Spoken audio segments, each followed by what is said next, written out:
Good morning student. पिछले class में हम लोग बहुपद पढ़े हुए थे और बहुपद के सारे प्रॉपर्टीज के बारे में हम लोग एक एक करके पढ़ लिए थे। आज हम लोग कुछ स्पेशल केस पढ़ने वाले हैं, तो आइए बहुपद से रिलेटेड आज हम लोग कुछ स्पेशल केस पढ़ते हैं।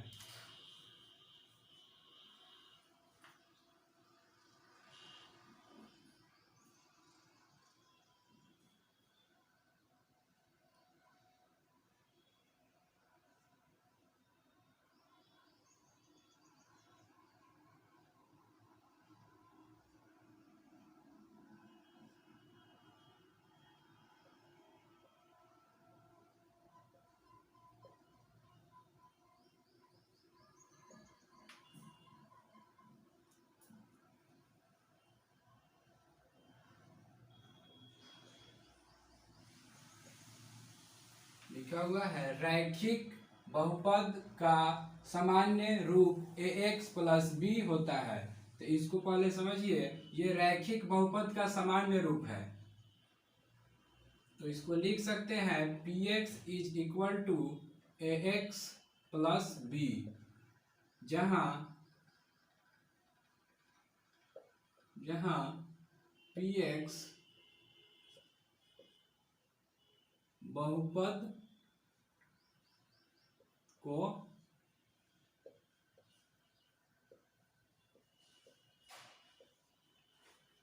सूचित करता है और a इजकल टू गुणांक a इजकल टू गुणांक x का गुणांक a इजकल टू x का गुणांक और b इजकल टू अचर पद। तो फिर से देखिए, इसको लिखा हुआ है रैखिक बहुपद का सामान्य रूप ax प्लस बी है। तो सबसे पहले इसको px के फॉर्म में लिखेंगे। px is equal to ax plus b, जहां px बहुपद को सूचित करता है। px किसको सूचित करता है? बहुपद को। px बहुपद को सूचित करता है और a x का गुणांक है। a जो है वो x का गुणांक है। तो a का वैल्यू कोई भी संख्यात्मक मान हो सकता है। जैसे a equal to 1 2 3 4 dot dot dot. a का जो मान होगा ना, a का मान वो कोई भी संख्या हो सकता है, लेकिन कंडीशन है कि वो x के गुणांक के फॉर्म में होना चाहिए। और उसके बाद आता है b। b का मतलब है अचर पद। अचर पद वैसे पद को बोलते हैं जिसका मान कभी नहीं बदलता हो। तो अचर पद के लिए भी कोई भी नंबर हो सकता है, लेकिन उसका मान कभी नहीं बदलेगा। जैसे b इजकल टू 1 2 3 4 ऐसो ऑन। फिर से एक बार इसको देखते हैं। लिखा हुआ है रैखिक बहुपद का सामान्य रूप ax प्लस बी है। तो सबसे पहले इसको px के फॉर्म में लिखेंगे। px is equal to ax plus b, जहां px बहुपद को सूचित करता है। px जो है वो बहुपद को सूचित करता है। और a क्या होता है? a जो होता है ना, x का गुणांक है। हमेशा a जो होगा x का गुणांक होगा। किसके लिए? रैखिक बहुपद के लिए। सिर्फ रैखिक बहुपद के लिए a जो होगा x का गुणांक होगा और b होगा अचर पद होगा। तो आप लोग इसको समझ गए होंगे, तो इसको लिख लीजिए।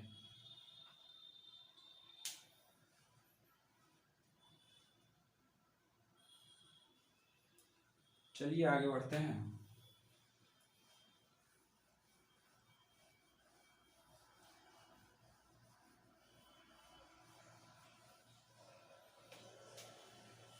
दो नंबर में है द्विघात बहुपद का सामान्य रूप ax square plus bx plus c होता है।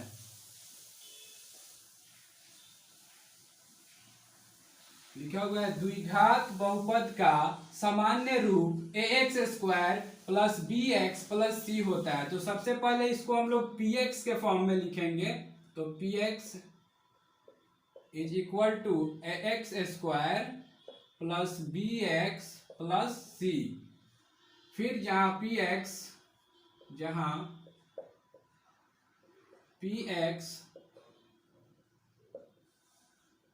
बहुपद को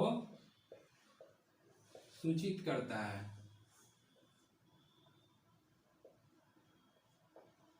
बहुपद को सूचित करता है, px बहुपद को सूचित करता है।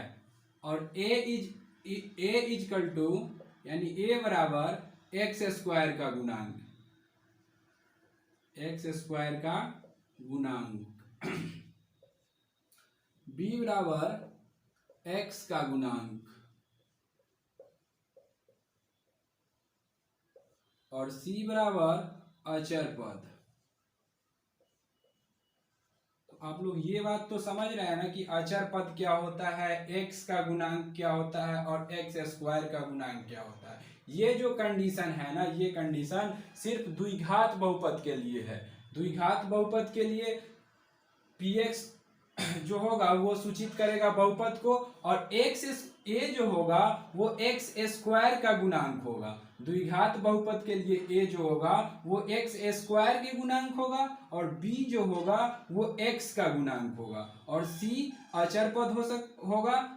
और a इजकल टू कोई भी नंबर हो सकता है, कोई भी संख्या हो सकता है। ये कोई फिक्स नहीं है कि 1 ही होगा, 2 ही होगा, 3 ही होगा, कोई भी नंबर हो सकता है। b इजकल टू भी कोई भी नंबर हो सकता है, लेकिन c इजकल टू अचर पद में क्वेश्चंस के हिसाब से जो संख्या लिखा जाएगा वही होगा, उसका वैल्यू कभी नहीं बदलेगा, उसका मान कभी चेंज नहीं होगा। तो आइए इसको फिर से देखते हैं। लिखा हुआ है द्विघात बहुपद का सामान्य रूप ax square plus bx plus c होता है। तो इसको सबसे पहले हम लोग क्या करेंगे, px के फॉर्म में लिख लेंगे। px के फॉर्म में लिखने के बाद px जो है वो बहुपद को सूचित करता है। px किसको सूचित करता है, बहुपद को। और a जो है एक्स स्क्वायर का गुणांक है, सिर्फ द्विघात बहुपद के लिए। a जो है एक्स स्क्वायर का गुणांक है सिर्फ द्विघात बहुपद के लिए, और b जो है x का गुणांक है द्विघात बहुपद के लिए, और c जो है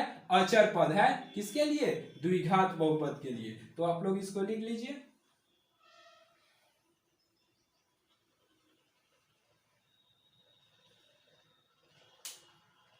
चलिए देख लिए आप लोग।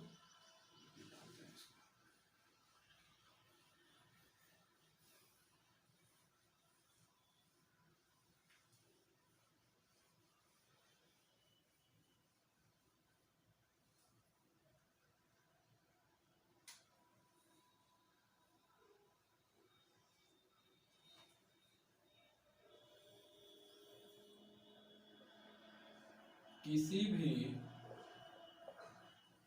बहुपद px का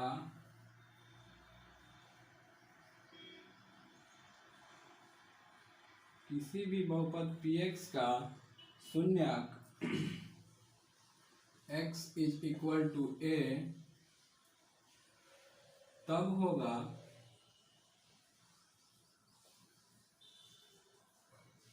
जब pa इज इक्वल टू 0 होगा। लिखा हुआ है किसी भी बहुपद px का शून्यक x बराबर a तब होगा जब pa इजकल टू 0 होगा। कहने का मतलब ये हुआ कि किसी भी बहुपद में उसका शून्यक तब होगा, pa उसका शून्यक तब होगा जब वो 0 के बराबर आएगा। किसी भी बहुपद में, ये जो है ना किसी भी बहुपद के लिए लागू हो सकता है, रैखिक बहुपद के लिए भी, द्विघात बहुपद के लिए भी और त्रिघात बहुपद के लिए। इसलिए इसको ध्यान से समझिए। लिखा हुआ है किसी भी बहुपद px का शून्यक x बराबर a तब होगा जब pa इजकल टू 0 होगा। किसी भी बहुपद में हम लोग x का जो मान डालेंगे वो अगर 0 के बराबर आ जाता है तो वो बहुपद शून्यक होगा। फिर से समझिए, किसी भी बहुपद में हम लोग x का जो वैल्यू डालेंगे px में, अगर उसका वैल्यू 0 आ जाता है तो वो शून्यक बहुपद कहलाएगा। अगर 0 नहीं आता है तो वो शून्यक नहीं होगा।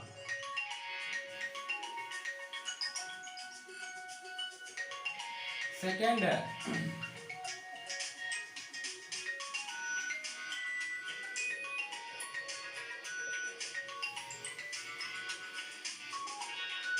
रैखिक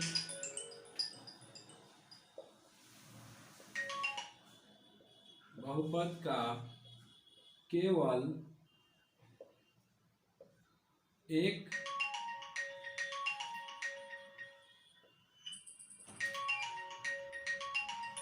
शून्यक होता है। रैखिक बहुपद का केवल एक शून्यक होता है। नेक्स्ट है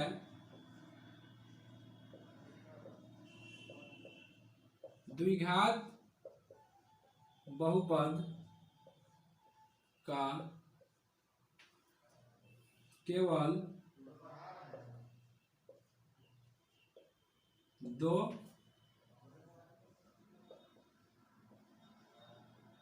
शून्यक होता है। त्रिघात बहुपद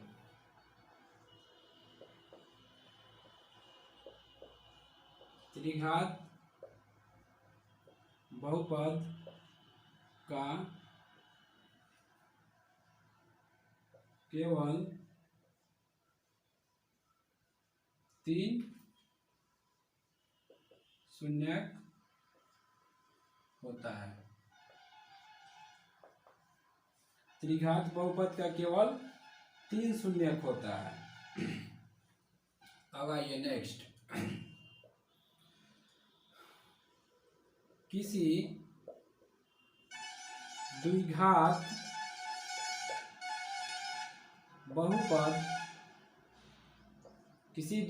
बहुपद x square bx plus c हो तो x square bx plus c हो तो शून्यकों का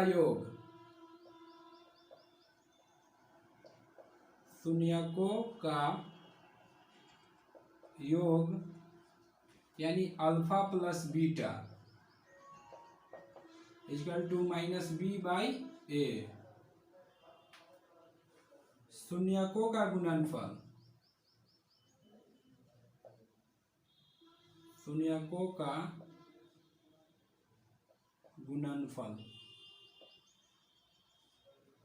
alpha into beta equal to c by ए।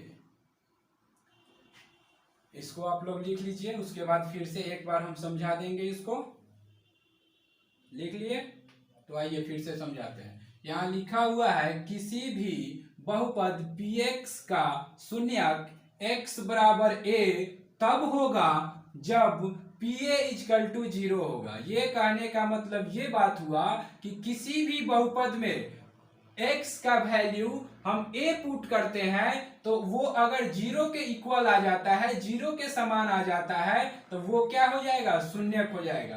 कहने का मतलब ये हुआ प्यारे बच्चों कि किसी भी बहुपद में x का मान अगर हम a डालते हैं, a पुट करते हैं तो अगर 0 आ जाता है तो वो बहुपद क्या कहलाएगा, शून्यक कहलाएगा। फिर से एक बार सुनिए, कहने का ये रीजन हुआ, ये सेंस हुआ कि किसी भी बहुपद में, चाहे वो रैखिक बहुपद हो, चाहे वो द्विघात बहुपद हो, चाहे वो त्रिघात बहुपद हो, किसी भी बहुपद में px का शून्यक x बराबर a तब होगा जब pa इक्वल टू 0 होगा। यानी किसी भी बहुपद में x का मान हम लोग a पुट करेंगे, अगर 0 आ गया तो वो बहुपद क्या होगा, शून्यक होगा, और 0 नहीं आया तो शून्यक नहीं होगा। नेक्स्ट है रैखिक बहुपद का केवल एक शून्यक होता है। रैखिक बहुपद का कितना शून्यक होता है, केवल एक शून्यक होता है। रैखिक बहुपद का केवल एक शून्यक होता है।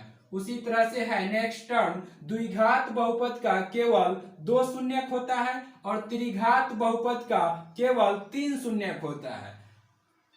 उसके बाद है किसी भी द्विघात बहुपद ax square plus bx plus c हो तो शून्यकों का योग, शून्यकों का योग कहने का मतलब हुआ अल्फा प्लस बीटा। शून्यकों के योग को हम लोग अल्फा प्लस बीटा से सूचित करते हैं। तो शून्यकों का योग अगर निकालना हो किसी भी द्विघात बहुपद में तो minus b by a use करेंगे, जहां पे b जो होगा x का गुणांक होगा, b x का गुणांक होगा, b जो होगा x का गुणांक होगा और a जो होगा a एक्स स्क्वायर का गुणांक होगा, एक्स स्क्वायर का गुणांक होगा।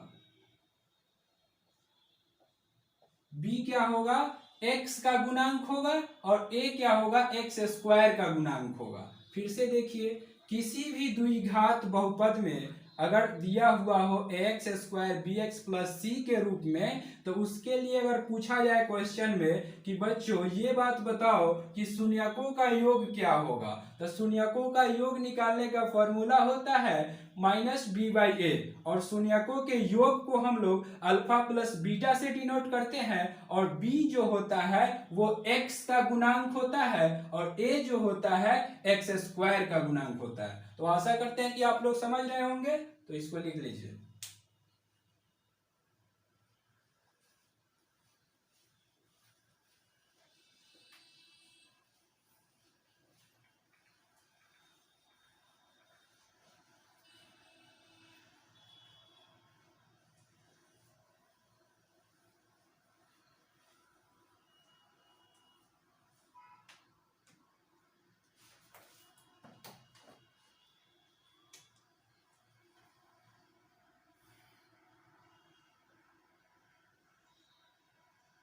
यदि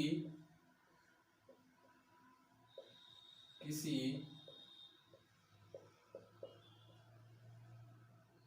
त्रिघात बहुपद का शून्यक अल्फा बीटा गामा हो तो px ax cube plus bx square plus cx plus d के लिए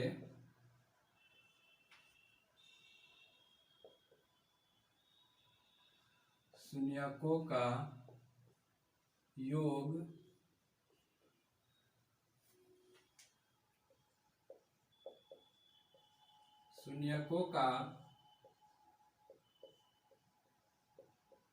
गुणनफल बतावे।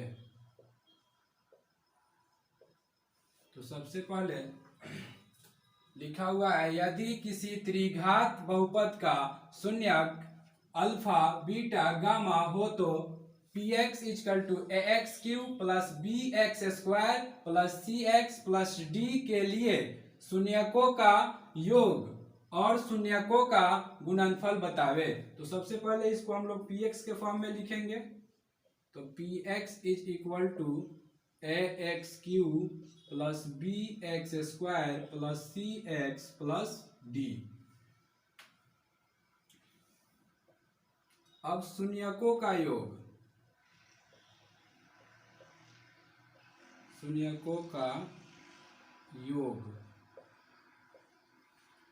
Alpha plus beta plus gamma. त्रिघात बहुपद में शून्यक के योग को हम लोग alpha plus beta plus gamma से क्या करते हैं, सूचित करते हैं। Alpha plus beta plus gamma is equal to minus b by ए।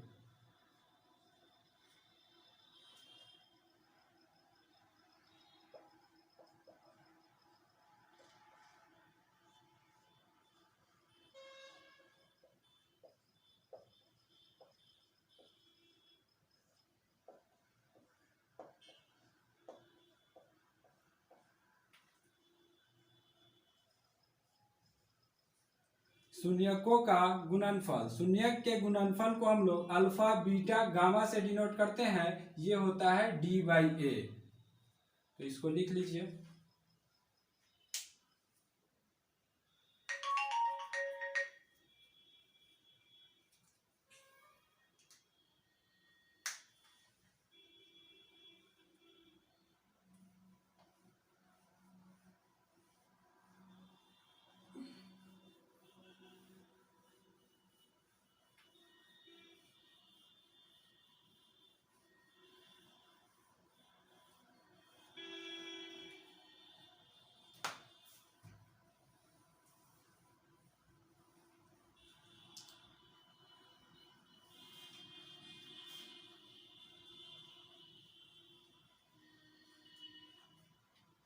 इस तरह से जितने भी स्पेशल केस थे वो भी खत्म हो गए। तो अब हम लोग अगले दिन नेक्स्ट वीडियो में एक्सरसाइज करेंगे।